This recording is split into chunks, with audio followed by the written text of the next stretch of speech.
Good afternoon, everyone. Thank you for joining our webinar today.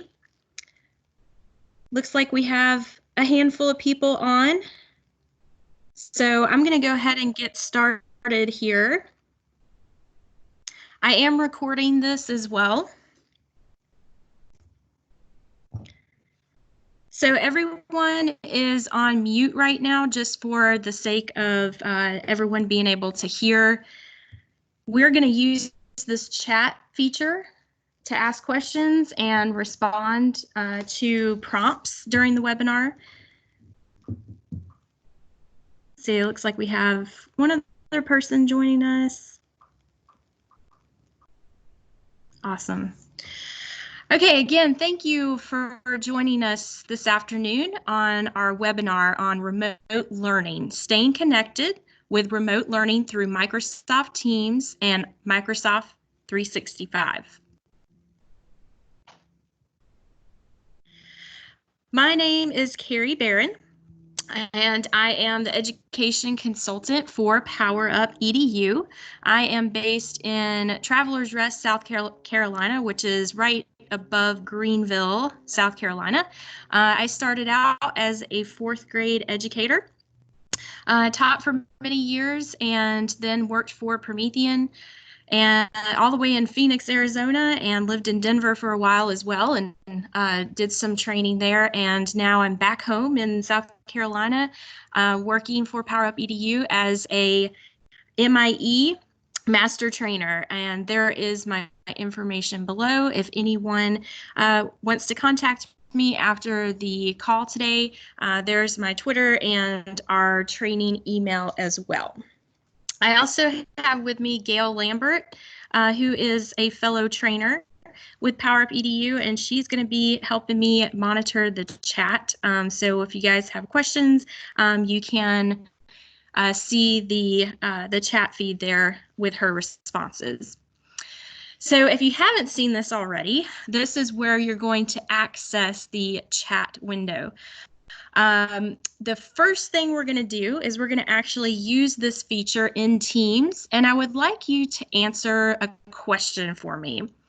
And that is, how do you learn best, and how would that look in a remote learning environment?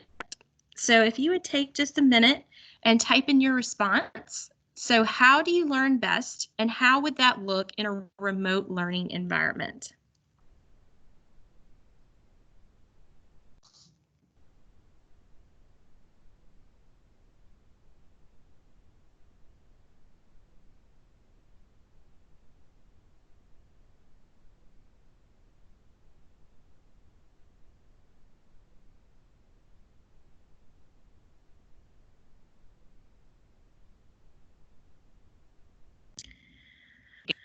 Okay, we're getting some answers in. Nancy says she learns best individually, videos and expectations listed. Awesome. Visual, so remote learning, it works well with video. Reading options, presentations are great for me. Awesome. And actively involved, as hands-on as possible. Yes, that is a good point there. Even though it is remote learning, we do want our students to be as hands-on as possible, not just with the tech. So thank you guys for responding there for me. Oh, hands-on with teacher demonstration, great. And organizing words from a sentence on PowerPoint slide, awesome. So lots of hands-on, visual. So what we would normally expect students to probably answer in a face-to-face setting as well. So let's go over the objectives for this webinar today. We're going to look at what remote learning is. We're also going to look at the differences between synchronous and asynchronous learning. We'll look at types of assessment that you have available to you in a remote learning environment. We also have a few examples of a plan for structuring that school day in the remote situation. And we're also going to look at ways to incorporate that social emotional component in the remote learning experience. One thing I do want to mention as well is that this webinar is focused on the pedagogy with remote learning. So this is the beginning of a webinar series, and we are going to be offering other webinars that focus on the tech and the how-to. So this is the beginning of an overall kind of idea just to get you thinking and give you some ideas on how this remote learning is going to look for you. All right, so we are ready to begin. And just to keep the flow going, again, use that chat feature. And I'm going to, obviously Gail is on there monitoring that, but we're going to try to save most of the questions till the end of the session just so we can keep the pace going. All right, so what is remote learning? Well, the obvious is that when remote learning occurs, this is when the learner and the information are separated by time and distance. So this is where we can't meet in a traditional classroom setting. Obviously, in our situation right now with the virus, we're kind of forced into this reality. But in the long term, it is a cost-efficient way to reach a lot of people with resources that may be unreachable to begin with. And what's really awesome about it is that it is flexible and customizable, so we can customize it to our students in that learning space. All right, so how is online delivery different? So in online delivery, the facilitator is asked to bring the class together, even though there's the obvious physical distance between the two. Now, this is done through establishing a community. And this is important because we still have that social emotional piece that we need to put in there, but the implications are going to be a little bit different. So, for example, in a classroom, we know to return to our seats, not only because the instructor asks us to, but we see everybody else doing that in the room. In the virtual environment, we don't have those social cues in the same way. So the teacher has to replace those physical cues with virtual ones. Also, sometimes the content can be static and distant, so it's up to the teacher to include those interactive, engaging apps to help draw in the learner and help them express in different ways. Our number one goal for remote learning is to continue the learning for our students. So what we're looking at is, in short, we need to simplify the information that we're giving our students. Simplify our content, simplify our processes, and simplify our explanations. So one thing to ask yourself in this situation is, if you only had 10 minutes with your students, what would be the most critical information to give them and for them to retain? And of course, the answers to these questions are elements of your unit that you're going to focus on in these remote sessions, just like you would normally do in a face-to-face classroom situation. These are some considerations when working with students remotely. The first being the different types of technology the students may have access to at home. Some may have a desktop computer, a laptop, a tablet. Some may even just have a cell phone. And it's not even about the variety of technology they may have. They may have to even share devices with siblings or parents and basically share that time with other students that are at home with them. So this is where it's really important to be able to record your lessons. And if they can't view it at that certain time all together as a class, that resource of you teaching is available to them after that session. Another thing to consider is the students' emotional needs. So with this coronavirus, this is an adjustment for all of us. And our students may be feeling a little bit of anxiety as well as us as educators.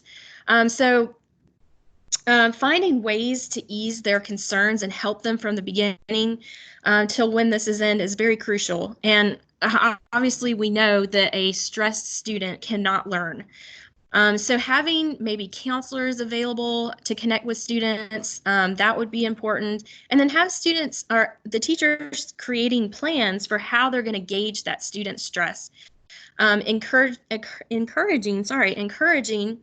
emotional expression in healthy ways and helping them stay together in this stressful time.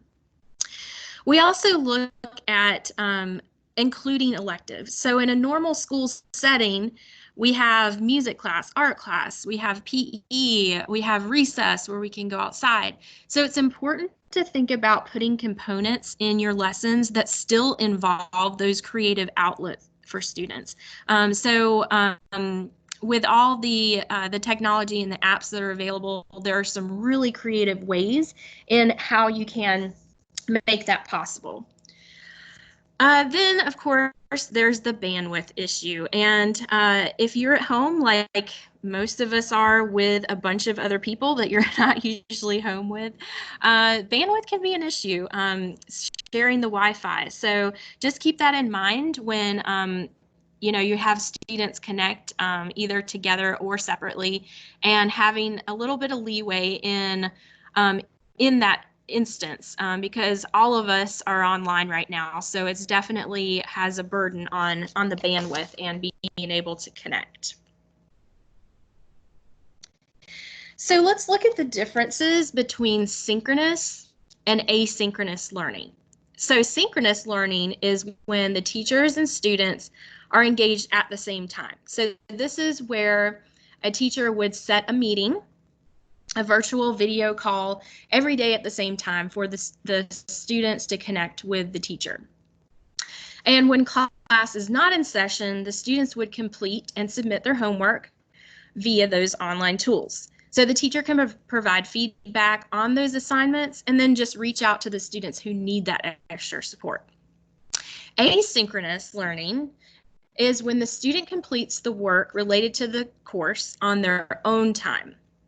And they don't meet with the teacher on a daily basis. So this is where educators could provide materials, video lessons, assignments that the students would review and complete, and then give them that designated time period to complete. And then throughout the week, the student may participate in discussions. Maybe they're collaborating on a Word document or a PowerPoint presentation, or even watching a video where they have prompts to respond to. This is also where teachers can set up virtual office hours and students can seek that extra help or even have that time with the teacher to ask questions about certain assignments. So I'm going to have you guys participate in the chat window here again. What are your thoughts regarding synchronous versus asynchronous? Do you think it would be better, or which do you think would be better for your teachers and your learners? So I'll give you guys just a second to respond to that. So again, what are your thoughts regarding synchronous versus asynchronous?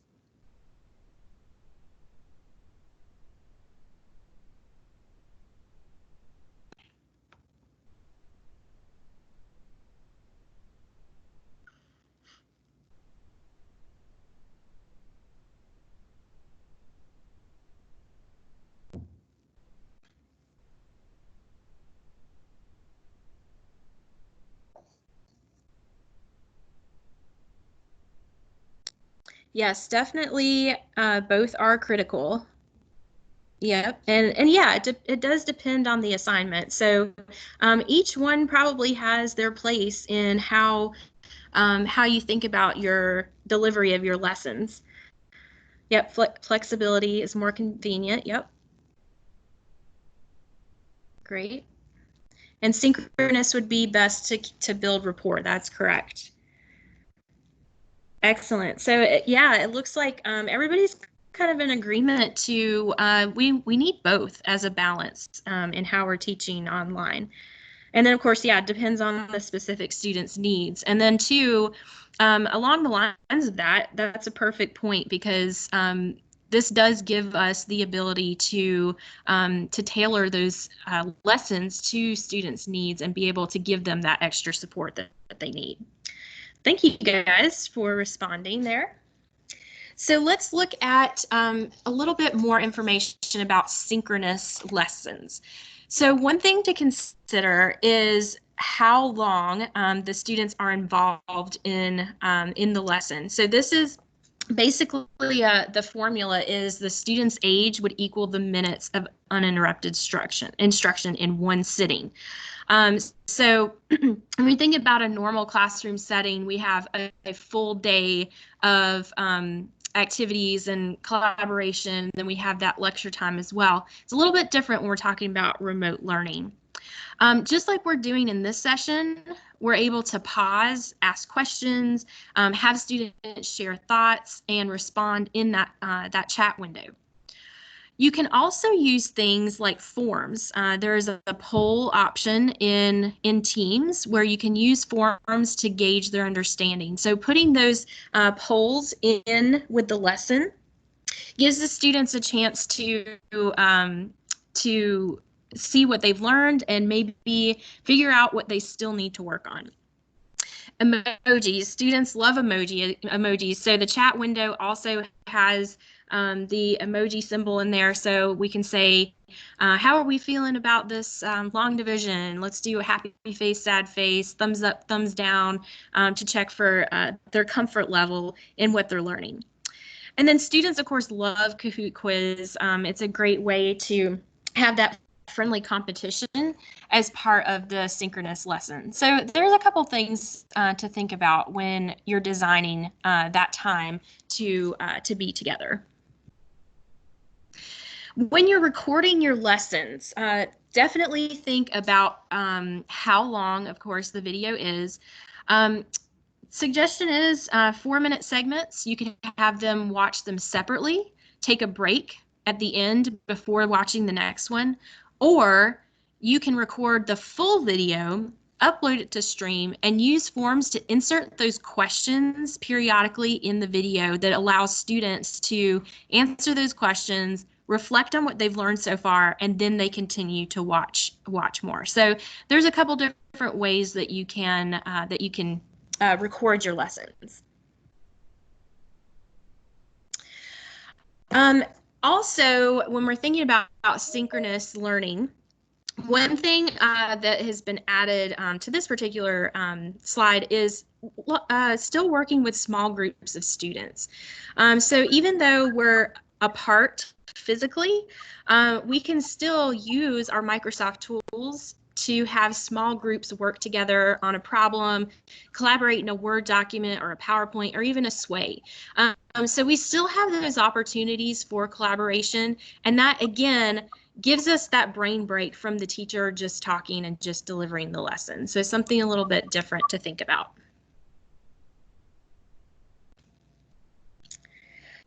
All right, so other than the length of your lessons, which is very important, you want to make sure that we implement a variety of teaching strategies, just like you would in the classroom. Asking them to do the same thing the same way every day can be very monotonous and very disengaging.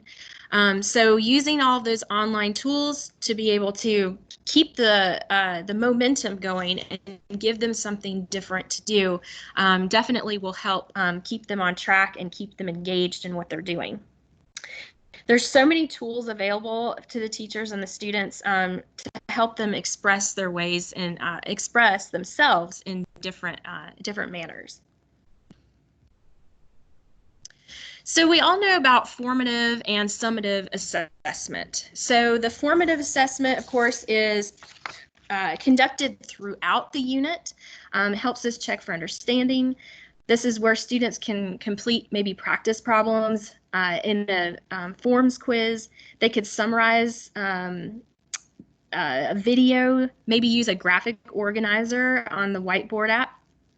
And this is where students are going to rely on the feedback from you as a teacher. So based on that, based on the results from their formative assessments. So it's a really beneficial way to still have that formative assessment going in a remote learning environment. And then, of course, the summative assessment is typically given at the end of the unit to measure that student's mastery over the content. This is going to look way different in a remote environment. It really depends on how the school or district has it set up. I know a lot of schools and districts are not having grades as part of the mastery right now. So this is a great spot to put remote learning. So students could respond in a sway. They could create a PowerPoint, they could create a video. Flipgrid is a very popular way to use that summative assessment and have students record themselves. And then even using the screen recorder in a PowerPoint or pretty much on any of the tools to have them explain their learning. So how did you get to that answer? So typically we have all that wonderful time, instructional time with our students face to face. We can still have those opportunities in a remote learning environment.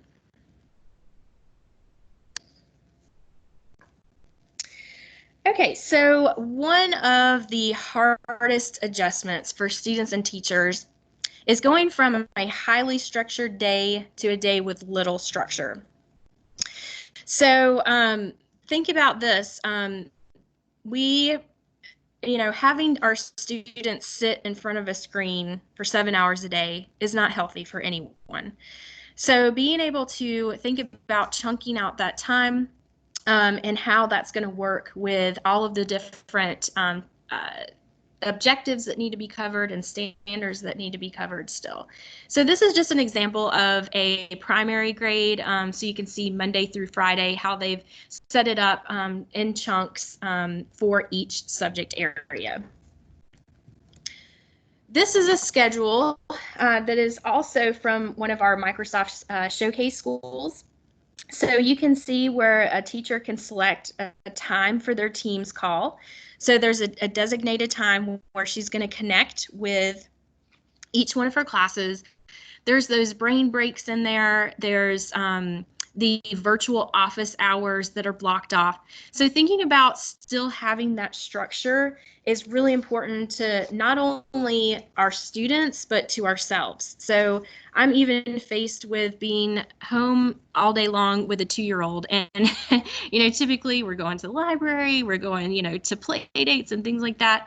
But now that we're at home, I still have to maintain that structure just to help everybody just kind of move along. So having something laid out like this is going to be healthy for everyone to be able to still have that that repetition and have that, I guess, safety of everything's going to be okay.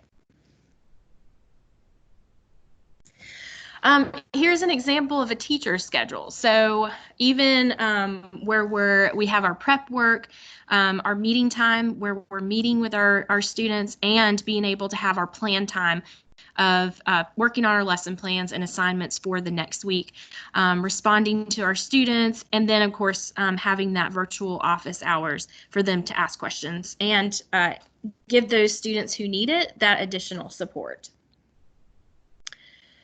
So in thinking about a schedule and the examples that you've seen, I'm going to have you guys use the chat window to text in a wow and a wonder about these particular schedules. So what you guys have done so far, maybe in a remote learning environment, or what your goal is when you are transitioning to this, or maybe even something that you haven't thought about. So I'm going to pop back over to this page and just have you respond to that. So again, a wow or a wonder of the schedules that you have seen.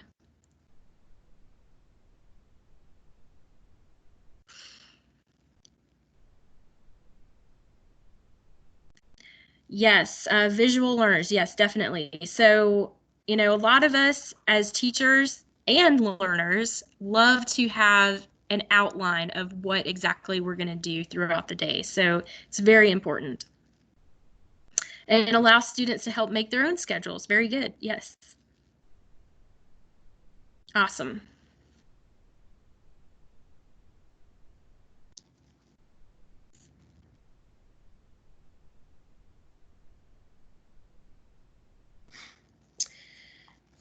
Okay, so talking about connecting with your students. So the connection and the community piece are very critical at this time.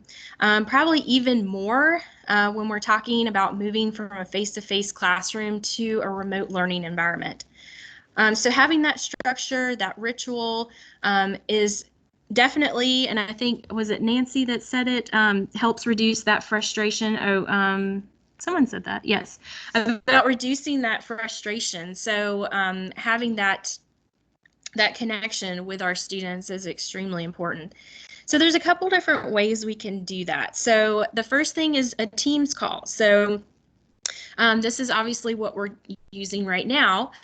This is where we can share content, we can share experiences. This is also where we can use that chat function and be able to communicate back and forth with each other during that time, that synchronous time that we have together. The virtual office hours that I mentioned before. So recording your lessons, having your students view them, and using that virtual office hours to have them check in, ask questions, share ideas, and having that time set aside specifically for that. Flipgrid that we've mentioned before, this allows you and your students to record little videos, and it's a great way to continue that connection. So instead of just students collaborating on a Word document or PowerPoint, they're actually being able to see each other and respond back and forth. So this is a really great way to be able to still have that peer-to-peer connection. Our teacher-to-student connection is using Flipgrid. There's also in Teams, Microsoft Teams, there's the Posts tab where we can see a feed of questions, responses. This is where you as a teacher can post things and students can respond to it. So it kind of keeps the flow going for each class and has that topic listed there that they can refer back to when they need to.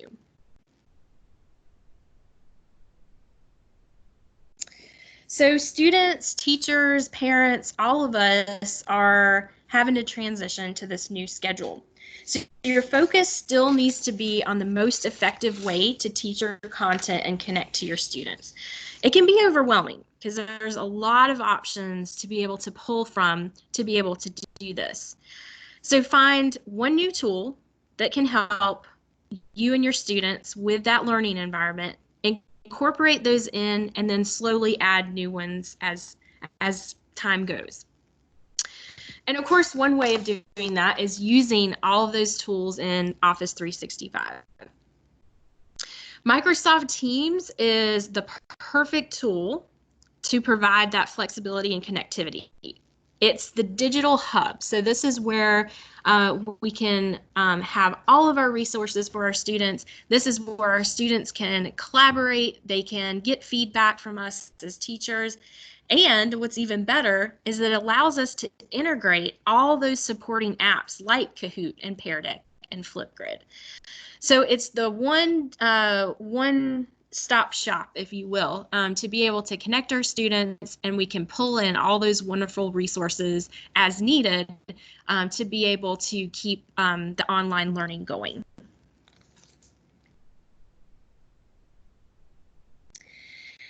Now, remember to be yourself. So when we're thinking about teaching face-to-face, there's probably certain things that you do with your students all the time. Well, we don't have to necessarily forget about that just because we're in a virtual environment. So, one thing is if you sing to your students, if you give them a daily joke or maybe something to begin the class with every day, continue those rituals because that's just going to help students have that emotional connection still and still feel part of the team and part of the class. In addition to your class routines, another thing to think about is maintaining those school-wide routines. So a lot of schools, especially elementary, we start every morning with the Pledge of Allegiance. We have a moment of silence, maybe even a school song, and the principal usually does morning announcements, or even the students do morning announcements. why not continue those routines just to help students feel that connection? So obviously, a lot of the things we've gone over has to do with just one classroom at a time, but why not think about your school as a whole and continuing those routines to help maintain that that personal touch in your classroom. So let go of the need to be perfect. And if you're like me, when I was teaching, I had this perfectional attitude where everything, it just made me nervous if it wasn't perfect and that lesson didn't quite turn out the way it should have. Same thing goes with online learning. This is a totally different way of teaching, a totally different way of learning. It's trial and error. So some things may work beautifully in one situation, some things may need to be adjusted. Some things may work for a group of students really well and maybe not so much for the other. So it's really about trying different things, trying to incorporate some different tools, and again, giving your students that creative outlook. We can't forget about that, being able to have them express themselves. And so while that content's important, again, this is the social and emotional component of learning with your students. So in this environment, the online environment, they have opportunities now to really grow these skills. So think about self-management, organizational skills. All of these are now going to be addressed in remote learning. So that Office 365 and Microsoft Teams is really going to keep the students organized. We know these students are going to be working independently from home. They definitely are going to get the opportunity to self-manage and make those responsible decisions. And then, of course, being able to communicate. And we, as educators, face-to-face, try to give students as much experience with collaboration and communication with their classmates. We need to remember to continue that in the remote learning environment as well. Okay, so I am going to open up to questions. There are just a few of us on the call today, so thank you for joining us. But if you do have a question that you would like to ask about the content that was presented in this webinar, I'm going to give you guys just a minute there. While we have people asking questions in the chat window, the next webinar is going to be building those connections in the remote learning environment. So how to get those student-teacher connections going in that environment. And Gail has posted that link as well to sign up for the next webinar. So I'm going to keep this up just for a second, see if anybody has any questions here.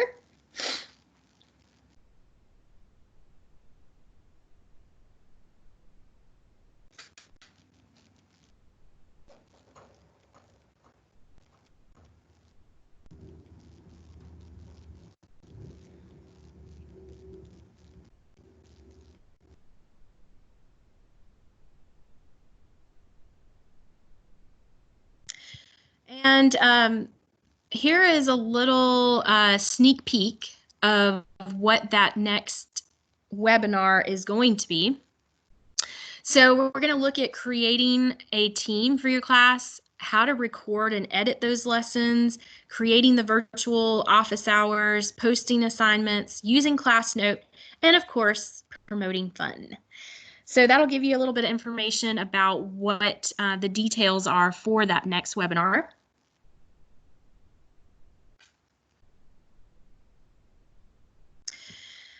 Here's our contact information. Our website is chocked full of resources for you as educators. So definitely check out our website and go under the resource tab, and actually digital learning too is where you can find information. pl@powerup.edu, and of course there's our phone number as well. Hey, Carrie, just yeah. Just to let you know, a question in chat just come through. How can we best support our parents in this virtual transition process in engagement? Yes, very good question. So I kind of think about Teams as being a good resource. I know that, having those parents involved in their lessons, giving them resources, because even I'm thinking back to, in fourth grade when I taught long division. And some of my parents were like, I don't even remember how to do this, much less try to help my kids. So I remember having one of my students actually record themselves demonstrate that and share that with the class and share that with parents was really helpful. So video is going to be your friend. Yep, the parent links. Yeah, thanks, Gail. And so, still providing those resources, those content resources for parents, I think is going to be key, especially if the parents are now, quote unquote, the teachers, and they're having to help their students sit side by side and get them through the content.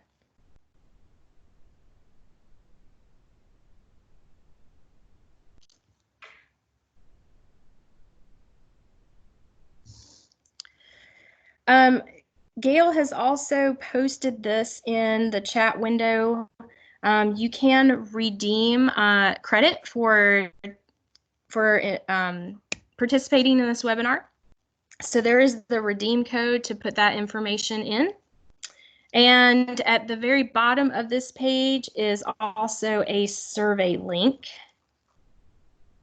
So before you disconnect, if you don't mind clicking on that link in the chat window, and that will take you to a brief survey to complete about this webinar that we've completed. So again, remember, this is the beginning of our webinar series. So if you want to learn more and get some more ideas and some more how-tos, feel free to check out the other webinars that we have available and sign up for those.